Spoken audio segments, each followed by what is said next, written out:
Ryan Fitzpatrick was back this weekend, Leroy. Just a day he took off. All right. Just a day before he was back playing football for the Miami Dolphins. And back to starting. Oh, yeah, back to starting. And apparently was bowling out, and he was running in for touchdowns. You know, apparently he's reincarnated himself. He's now like, you know, this dual threat. You know, he goes and leads the league and leads the team in rushing last year, and now he's doing everything. All right. Throwing BBs, running in for touchdown. He's basically Lamar Jackson with the beard.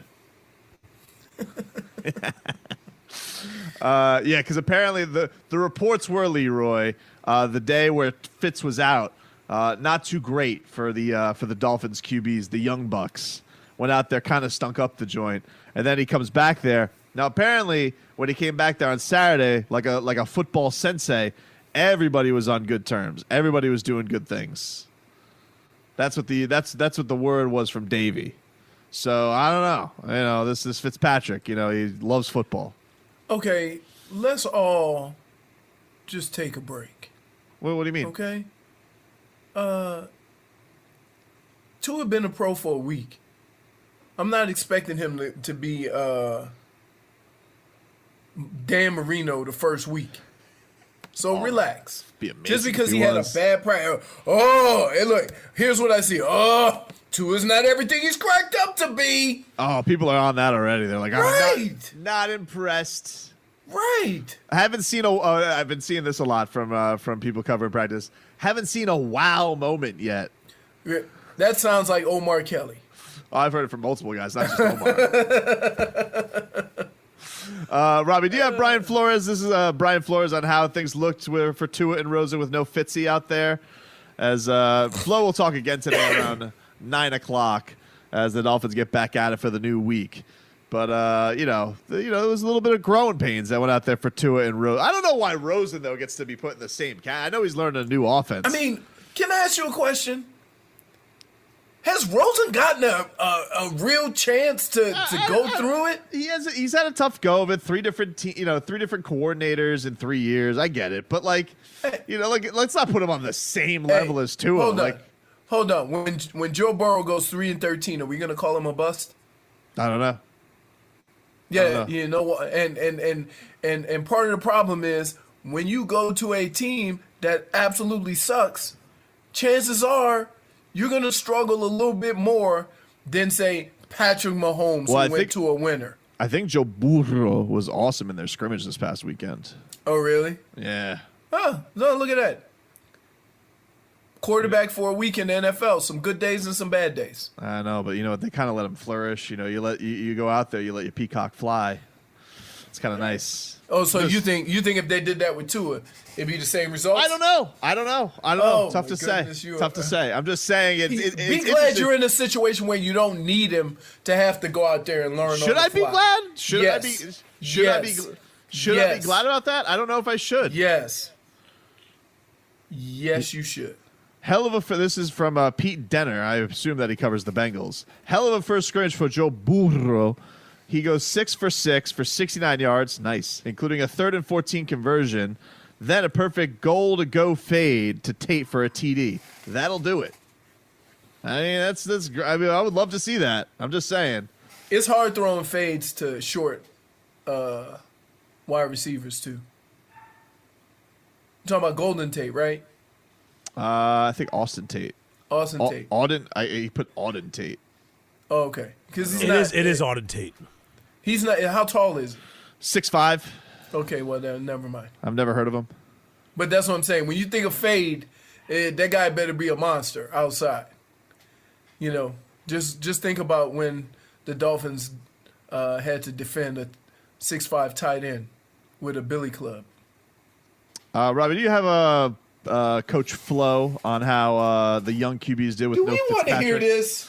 I don't know. Let's see. I bet he gives us the goods. I bet you that. Yeah. Yeah. Oh, here it comes. Hold on. Do you think Brian Flores? Do you think that he's going to give us an actual opinion, or do you think he goes, some good days, some bad days, some good throws, some bad throws? He's going to say right. Exactly. He did a lot of good. Still got some things we need to work on.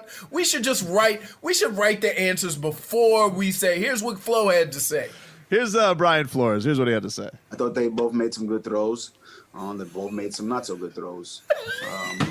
But I think we, every day is a little bit different, and how practice is structured. Early downs, third down, red zone, 2 minute. We just want to see them in those different scenarios. See how if they can be successful in those areas. But I think, look, they're both working hard. They're both improving, and every play, for both guys, and they're both young. Every play for both guys is a good experience for them. It's a learning experience, and I think they're improving and getting better. The evaluation's not just, hey, how many did he complete, or how many, it's not. There's a lot that goes into it. So I think they're both improving and getting better. Yeah. Can I ask you a question? We know exactly what he's gonna say. We understand everything about coach talk, right? We get it. We know he's not gonna spill the beans. That's not his thing, right?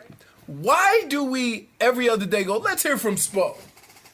Let's hear from Flo. Let's hear what he has to say. It's like you need to put him I need somebody to Photoshop Brian Flores in a gi, and he could just give his flojitsu, which is not give an answer on anything. But when you know this is possible, why do we get frustrated? He's not going to say nothing. Just want the goods, man. What goods or do the you bads. want? Or the bads. I just want honesty. Here. What goods could he possibly... Here. I'm going to make you Flo.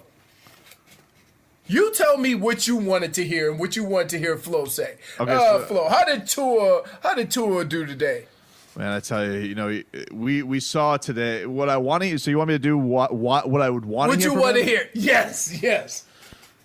Look, obviously there's some there's some development that has to still happen, but we saw today why we picked him number 5 overall and what this guy's capable of. There's a reason why he was one of the best college quarterbacks of all time, and we feel confident in that pick and what he was able to do. Look, I know it's only a couple practices in, but it really just passes the eye test. Really pops off the field for us.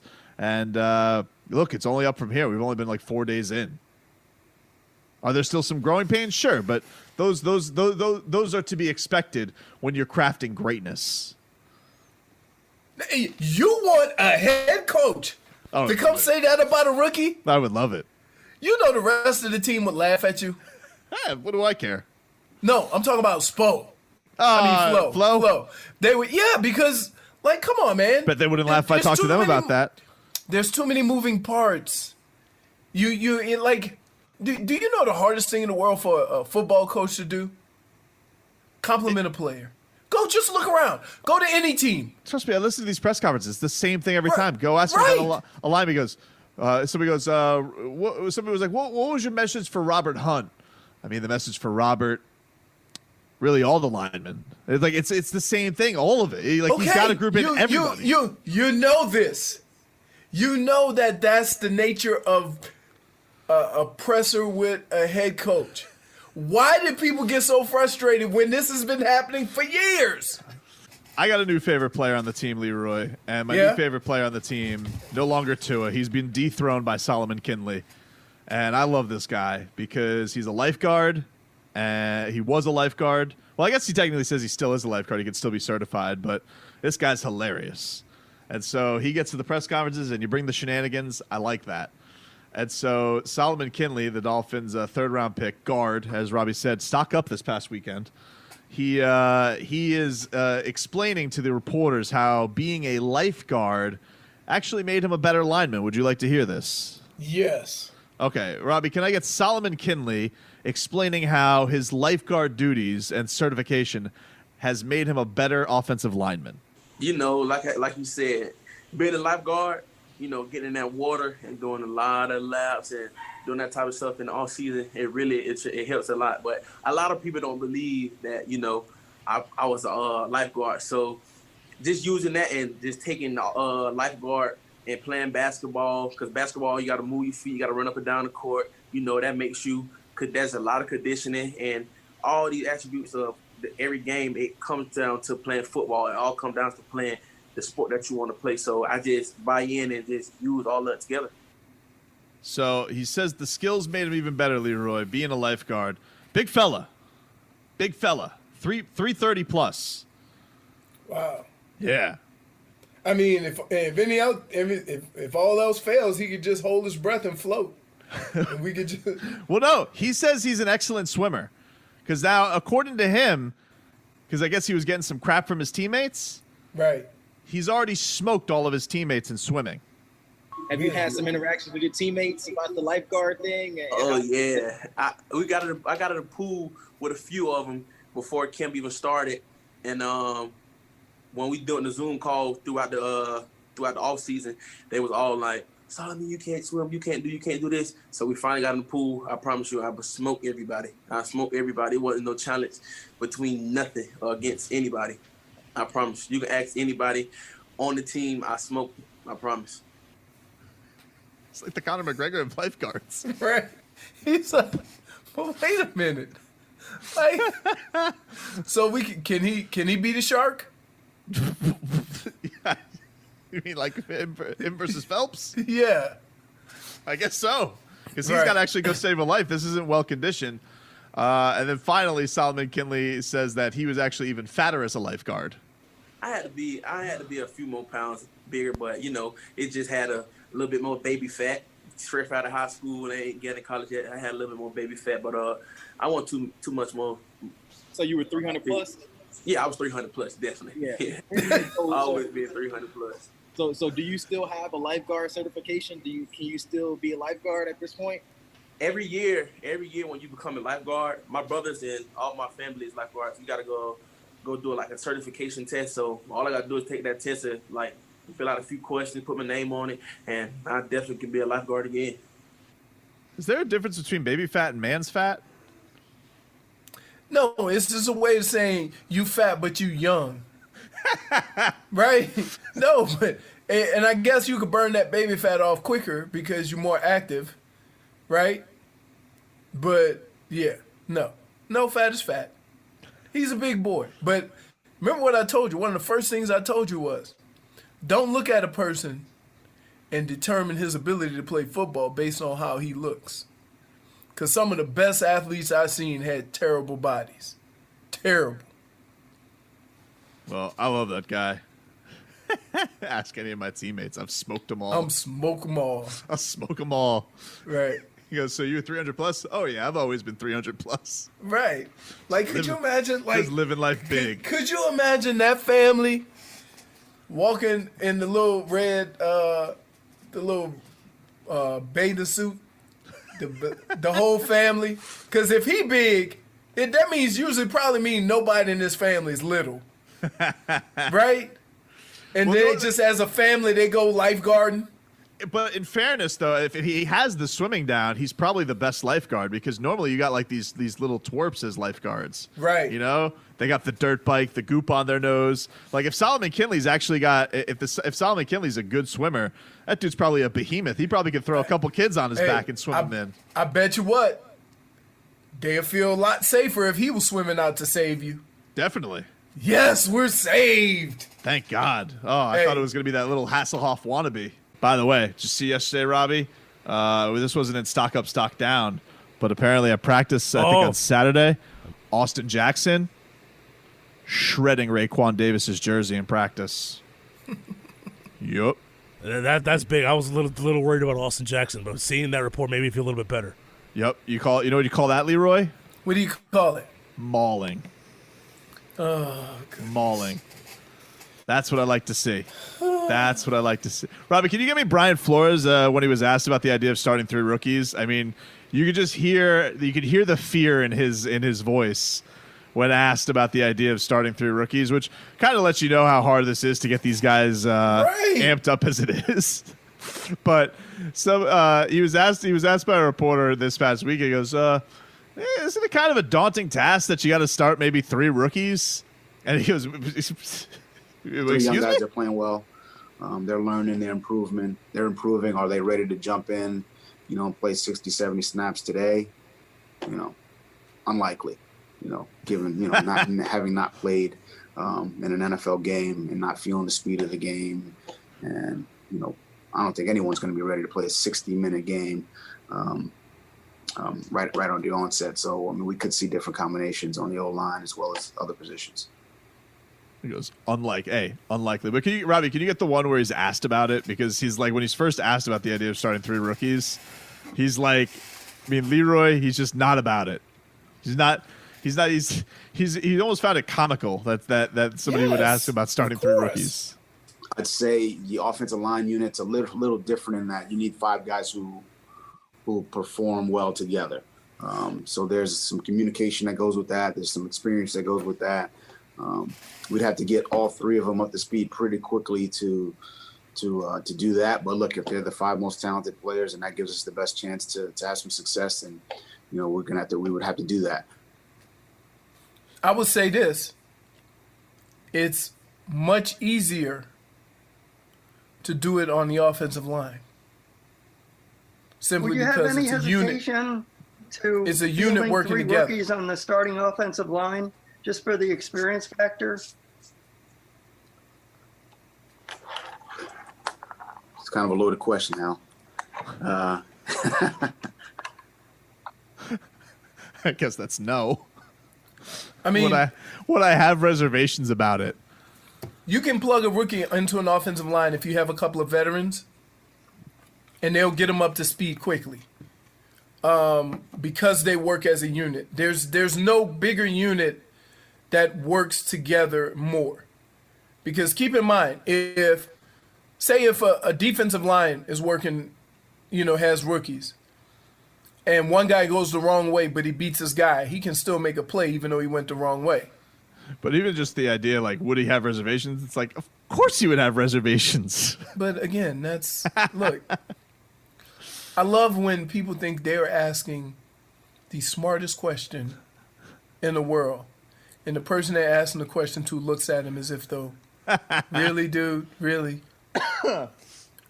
So what is the mat like? So you think that the 3 linemen thing, but like, is 2 okay if they go 2 and 3 vets? 2 is a different situation because as a quarterback, you not only have to deal with the offensive line, you have to make sure you and the wide receivers are on the same page, the checks. There's so many other things. You're not just concentrating on one unit. See, the offensive line, if you are a left guard and your center is a veteran, he can almost guide you through it during the course of a play. Trying to think. Did they do that in 08, Robbie? Was it 2 rookies on the line? Because it was Jake at left tackle. Did Donald Thomas make the starting lineup? And left tackle, if you start a left tackle as a rookie, you're fine because most of the time he's on an island and he's just doing one-on-one stuff. Well, you got to think they want Austin Jackson to start out the gate. You got to think that. Well, you would like to, but he has to get – look. That's why him shredding a jersey in practice is mauling Leroy. What you want, right, and what you're able to do are 2 different things because they may want him to play, but if he hasn't gotten to a certain level where he can actually go out there and know what he's doing, you can't play him.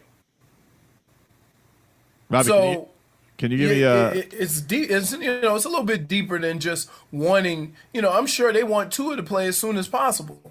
Yes, but if he's not ready, he's not ready. They're clearly going with Fitzpatrick, though. Yeah, well, yeah. I did like. Are you shocked? No, I'm not shocked. Okay.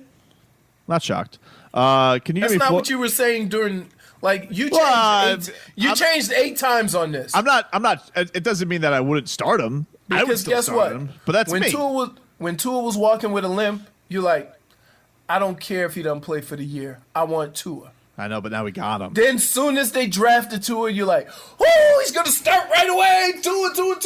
Let me tell you something too. Apparently at his best practice this weekend, once week 2 ramps up and he starts getting he's got his sea legs under him, and now it's going to be a real competition. But it's not really competition because they're not going to let him go sling for sling with Ryan Fitzpatrick. Then what are we going to do? You know what the hardest thing to do is when you first get into the league? Relax and play. You're thinking so much on what to do, you don't always move as fluid as you would think, right? Because you need to get to a point where you don't have to think about it. You just go out and let your athletic ability take over. There's certain positions that can do that relatively easy. Then there's certain positions that require a little more work, and quarterback is one of those situations. You want a guy to drop back and have confidence in where he's going and not have to look around and pull what I like to call a Ben Roethlisberger, which is Ben Roethlisberger is so big he can just drop back and wherever he was supposed to look don't matter because nobody's going to be able to get him down when he gets there. You know, whereas you look at a guy like Drew Brees, who's slight, who's not that big, he has to be more on point with his decision making. It has to be quicker. Same thing with Tom Brady. Tom Brady is good at making quick decisions at quarterback. It comes natural to him. They've been doing it for a while.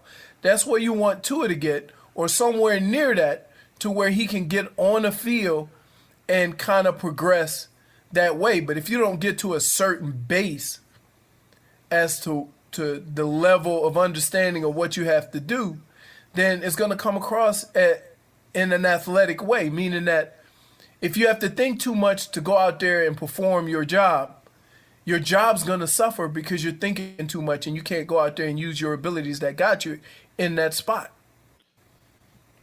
Robbie, give me Flores laughing again. I like him being tickled. I don't feel like he's laughed a lot this camp. Would you have any hesitation to fielding 3 rookies on the starting offensive line just for the experience factor? It's kind of a loaded question, Al.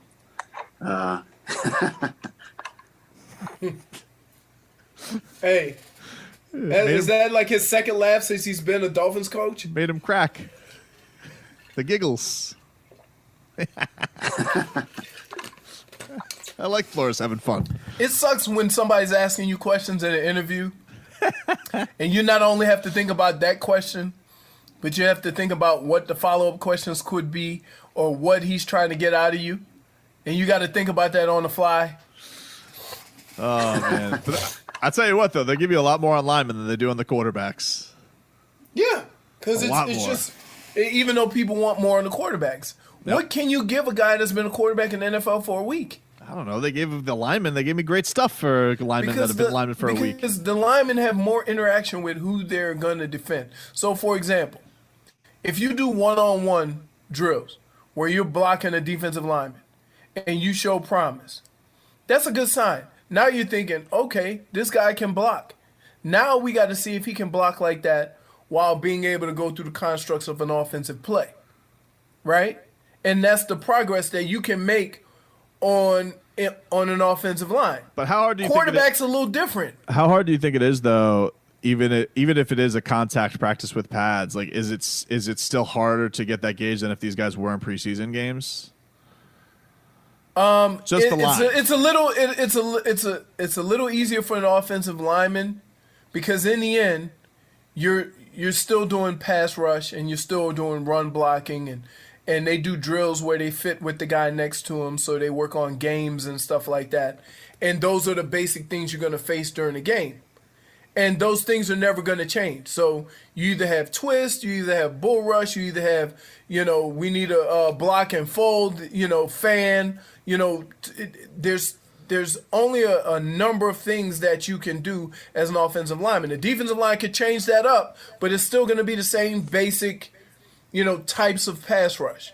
So if you can pick that up, you can then move into the next level and do that within the offense. With a quarterback, there's not enough stuff that you could throw at him for him to be able to pick it up during the course of a game. You see what I mean? So, for example, what do they tell you they're going to do to young quarterbacks? They're going to blitz the hell out of him. They're going to change it up. They're not going to give him pre-snap looks. They're going to do a lot of different things, of which you can't show him in practice. So you have to get him to a point in a game or a point in practice where he's just comfortable with everything and he can react and use his ability as a quarterback to where all those things don't matter. He has his clear focus on what needs to be done. That's so much harder to do for a quarterback than it is for a offensive lineman.